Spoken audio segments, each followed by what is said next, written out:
New line cinemas பண்ண தப்பு தான் இன்னைக்கு இவ்வளோ பெரிய எம்சியூ உருவாயிருக்குன்னு சொன்னா உங்களால் நம்ப முடியுமா? அதுவும் அயன்மேன் வச்சு அவங்க பண்ண ஒரு தப்பு. வாங்க அது என்னன்னு பார்ப்போம். ஃபர்ஸ்ட் எம்சியூட ஸ்டார்ட்டா இருக்குது அயன்மேன் மூவி. ஆனால் ஒரிஜினல் அயன்மேனோட ரைட்ஸ் 20th Century Foxல இருந்துச்சு. 99ல தான் நியூ லைன் சினிமாஸ் இந்த ரைட்ஸ் மாறுது. அவங்க 2004 இந்த கேரக்டர் வச்சு ஒரு படம் கொடுப்போம்னு யோசிக்கிறாங்க. அதுக்கான டேரக்டர் ரைட்டரையும் ஹையர் பண்றாங்க. Director Nick Cassavetes. அப்போது எக்ஸ்மேன் ரைட்டர் தான் இந்த படத்துக்கு ரைட்டரா ஹையர் பண்ணியிருந்தாங்க. டேவிட் ஹேட்டர் ஒரு பேரு. ஆக்சுவலி அவர் இந்த படத்தை என்ன மாதிரி பிளான் பண்ணிருக்காருன்னா ஹாவர்ட் ஸ்டார்க் வர்சஸ் டோனி ஸ்டார்க்ன்ற மாதிரி தான் இந்த படத்தை பிளான் பண்ணியிருந்திருக்காரு.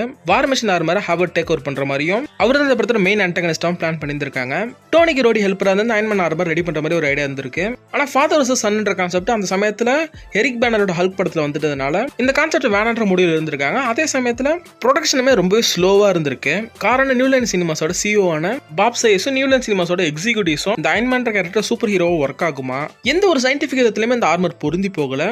இந்த ஆர்மர் இருக்க வீட்டுக்கு இது எப்படி பறக்கும்னு யோசிச்சிருக்காங்க. இப்படி இவங்க யோசிச்சுட்டு இருக்கும்போது 2005 ஆட்டோமேட்டிக்காவே அயன்மேனோட ரைட்ஸ்ன்றது மார்வலுக்கே ரிட்டர்ன் வந்துடுது. இந்த படம் ப்ரொடக்ஷன்ல கேன்சல் ஆயிடுது.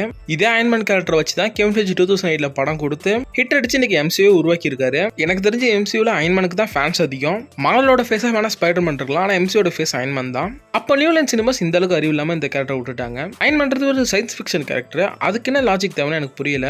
இதை கேட்க நியூ லைன் சினிமாஸ் தான் சயின்ஸ் ஃபிக்ஷன் படங்களும் பண்ணியிருக்காங்க. சூப்பரான ஒரு chance new line cinemas miss பண்ணிட்டாங்க. அவங்க இது பண்ணாம இருந்தது நல்லது தான். இன்னைக்கு எம்சியூ வேற மாதிரி சேஞ்ச் ஆயிருந்திருக்கலாம், இல்ல இல்லாமலே இருந்திருக்கலாம்.